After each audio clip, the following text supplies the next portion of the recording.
Hey! Tambala na! At eto na sila, ang nag-iisang masugid na tagahanga ni Nicole Yala. Chris Chuper! Kasama ang nag-iisang die-hard fan ni Chris Chuper. Nicole Yala! Mula sa Mahiwagang Burnay, ang kwento.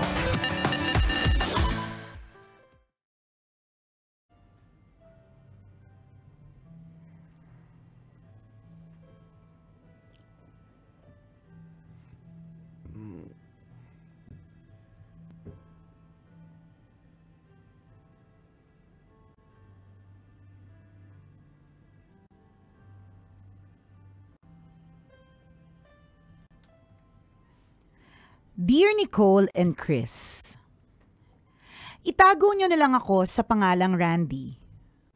Huwag nyo nang itanong kung saang kuweba ako nakatira, pero ang totoo, noong nakarang taong ko lang kayo na-discover.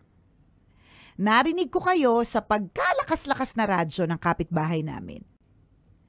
Simula noon, palagi na akong nakikinig sa tambalan. Hindi lang kasi kayo nakakatuwa, nakaka-relate din ako sa mga kwento ng mga kapwa ko tambalanista. Ito ang dahilan kung bakit naisipan kong ibahagi ang aking kwento at humingi sa inyo ng payo. Last August, nag-download ako ng isang dating app. Bored kasi ako at gusto kong mas mahasa ang pag-i-English ko. Hindi nagtagal, may nag-message sa akin. Simpleng hi lang naman. Isang Breton na 2.5 doble ang tanda sa akin. Pero sa kabila ng edad niya, ang gwapo pa din dahil araw-araw kaming magkausap, ayun na nga, nagka-developan kami. Ang bait niya din kasi. Hindi tulad ng ibang foreigners na humihingi lang ng malalaswang litrato. Natuwa ako nang malaman ko na every 3 months, bumibisita siya sa Pilipinas. Hanggang sa dumating ang araw ng pagbisita niya dito sa Maynila. Swerte namang sa Manila din ako naka-assign kaya naging madali ang pagkikita namin. Grabe yung kaba ko. Sa lakas ng heartbeat ko, parang gusto na lumabas ng puso ko sa dibdib ko. Nagkita kami at gaya ng inaasahan ko, ang gwapo niya. Hindi lang yon, napakabait at magalang din. Natulog kami sa isang kama pero walang ganap sa amin. Sinabi ko sa kanya na hindi pa ako handa dahil unang pagkilala pa lang namin at nirespeto niya naman ang desisyon ko. Hindi ko malilimutan ang gabing yon. Pakiramdam ko, nagyayelo yung buong kwarto kahit hindi naman. Kinakabahan ako at kahit sinabi kong hindi pa ako ready, iniisip ko ba din kung ano ang susunod na kaganapan. Eto, hindi pa ready, ayaw pero nag-decide mag-check-in, di ba? Nakakaloka din minsan yung mga tao. The following morning, hinatid niya ako sa sakayan papunta sa trabaho ko. Inabutan pa ako ng pera kahit todo tanggi ako. Ayoko kasing gumagastos ng perang hindi ko naman pinaghirapan. Ay, kami willing. Kami willing. Ipinilit niya at wala naman ako nagawa kung hindi tanggapin. Sa ngayon, nandito pa ako sa Maynila pero plano ko nang umuwi sa probinsya sa susunod na buwan. Habang siya umuwi sa kanila pero babalik ulit dito next month. Nandito siya for a month at gusto niya ako makita. Tambalan sigurado ako mahal ko na siya pero parang gusto kong itigil na namin habang maaga pa. Parehas kasi kaming lalaki at hindi mauunawaan iyon ng marami. Lalo na ng pamilya ko na napaka-relihiyoso. May babae din akong nagugustuhan at gusto din naman niya yon. Kaso lang, mas mahal ko talaga yung Breton eh. Ang hirap niyang layuan. Nung sinabi ko na baka hindi kami magkita pagbalik niya dito, ramdam ko yung lungkot sa naging tugon niya sa akin. Ayoko siyang mawala, pero ayoko rin naman siyang masaktan sa dulo. Nicole and Chris, ano kaya ang tama kong gawin sa sitwasyon ko ngayon? Sana po ay mabigyan niyo ako ng payo. ang inyong litong-litong tambalanista, Randy.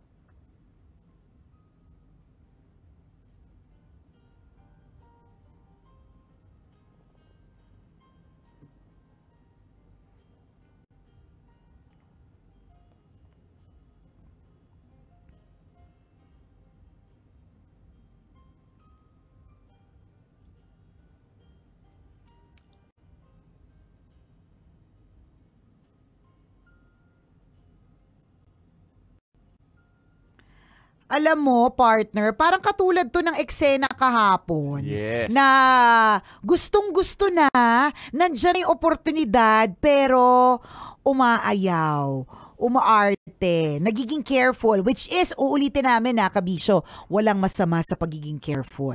Walang masama sa pag-overthink ng sitwasyon. Kaya alam, minsan sa pag-overthink natin, mas lalo nating hindi na-enjoy yung opportunities given to us.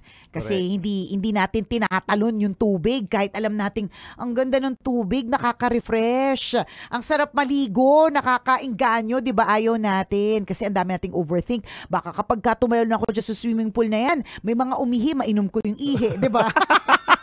O di naman kaya, kahit gusto mo nang tumalon doon sa swimming pool na yan, ang dami mong iisipin kasi, ay naku, baka magkaroon ako ng sintomas ng flu, di ba? Mga ganyan. Correct, di ba? Nandun ka pa. O kaya, baka pulmonyahin ako. O kaya, ang dami mong, sa kaka-overthink, di ba? Sa kung anong posibleng mangyari sa'yo pag tumalon ko sa pool, hindi mo na na-enjoy yung pool. Totoo. Minsan lang kayo mag-outing. Minsan lang mapunta at mapadpad sa lugar na yan, di ba? Yan lang yung of course, we love it. We admire those people who think things through. Ano ba yun? Pwede namang Tagalog porque Breton yung ka-message. Pero hindi naman siya yung kinakausap natin. Oo nga, si Randy naman yung kausap natin na Si Randy, ha? Oo, si Randy. Yan. Diba?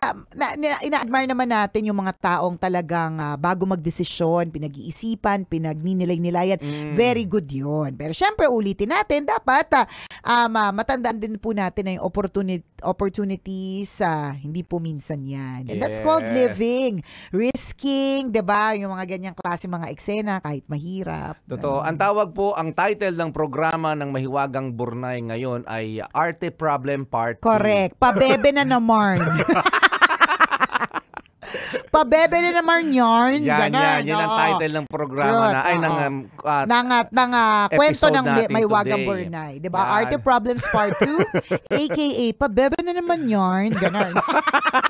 Yan ang title. Oh. 'Di ba malinaw naman eh. Again, kung bagbabasehan natin ang kwento mo. Yung feelings. Yes, walang dahilan para hindi mo ituloy yung kasiyahan na yan. Yung sinasabi natin, nandun ka na sa sitwasyon na yan, nandyan ka na sa moment na yan, bakit dinideprive mo yung sarili mo ng kasiyahan? Ikaw na rin na nagsabi kanina, di ba may anticipation ka rin eh. May expectation ka rin sa nangyayari pero pinipigilan mo. Bakit? Tapos ngayon may mga regrets ka. Yan. Di ba regrets to eh. Yes, yung mga kaya kumbaga, magsistay kami doon sa isang lugar, ang lamig ng kwarto, tapos iniisip ko kung ano mangyayari, pero sayang, di ba mga ganun ba? Hindi mo lang sinabi yung salitang sayang kasi baka i-judge namin ikaw, di ba, na parang ganun.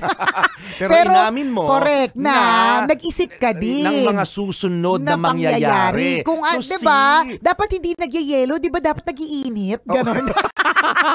Hindi naman sa hindi naman sa parang, of course, we get the whole picture kung bakit gusto mong pigilan kasi eventually, 'di ba, in the long run dahil nga parehas kayo lalaki, hindi ito matatanggap ng pamilya na sobrang relihiyoso, ganyan, hindi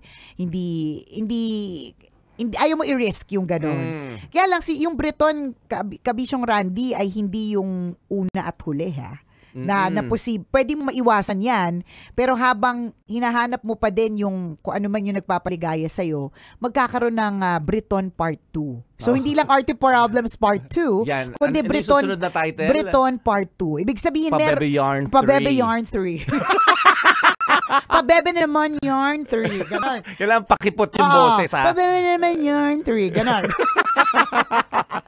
Ganon. So, mangyayari talaga siya. So, ngayon feeling ko, kung i-overthink din natin yung sitwasyon nitong si Randy, mas ang eksena dito is, kailan ka aamin sa inyo?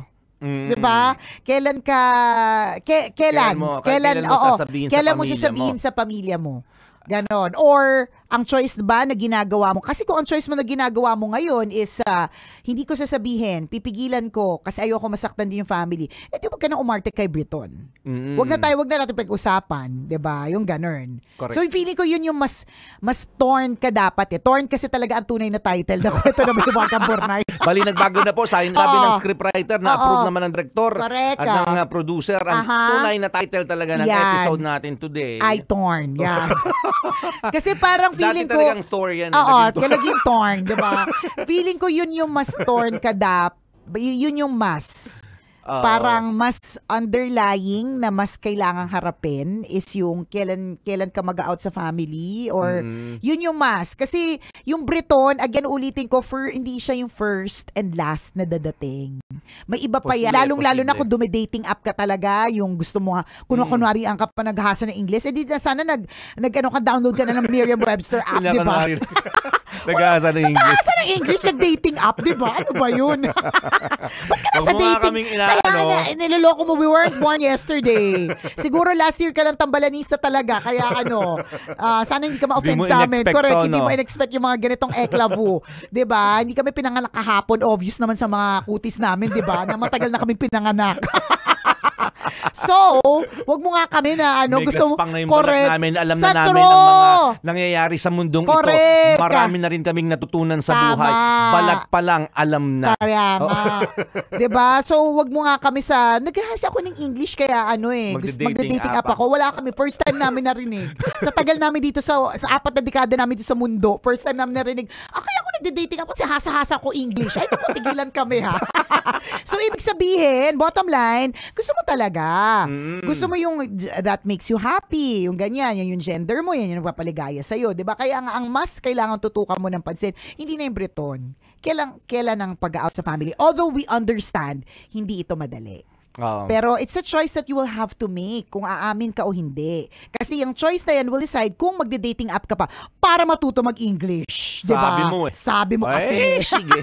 Sige na nga. Sige, maghasya ka ng English sa dating app pa. Sa truth. Diba? Although iba-iba po ng perspective ang bawat tao. Sinasabi namin ito dahil yun yung perspective namin. Kung nandyan yung sitwasyon na makapagpapaligaya sa'yo, bakit mo pipigilan?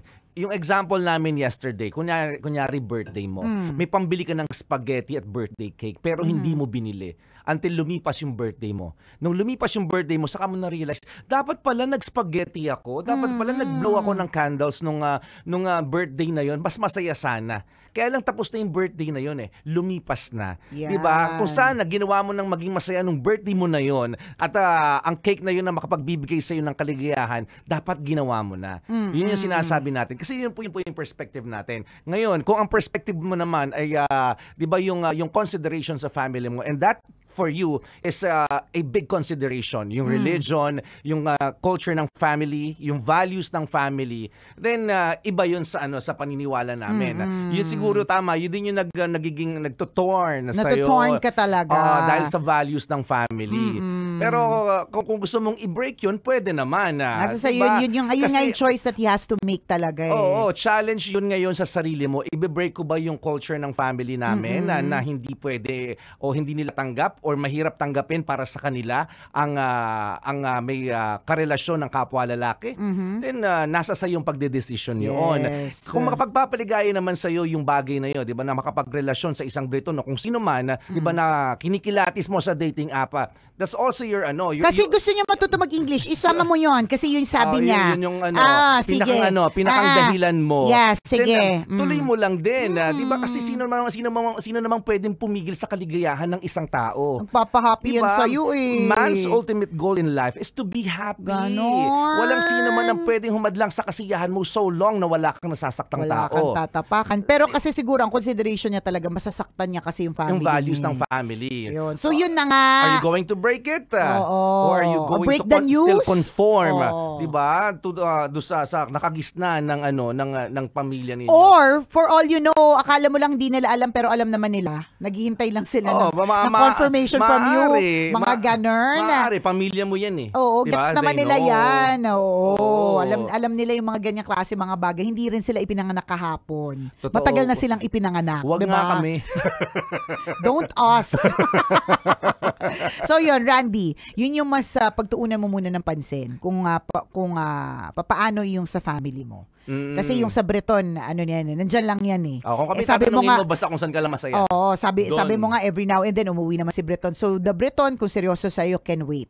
Diba? Correct. Kung di siya makahintay, there's another Breton who will come along na para matuto ka mag-English kasi sabi mo. Diba? Pero eventually, But don't us.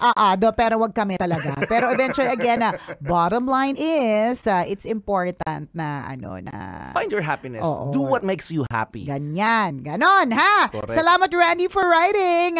Muli ako po si Nicole Yala. At ako naman si Chris Chuper. Na nagpapaalala, walang matatag na relasyon sa malandig na determinasyon. Yun! Sasakyan sigaw.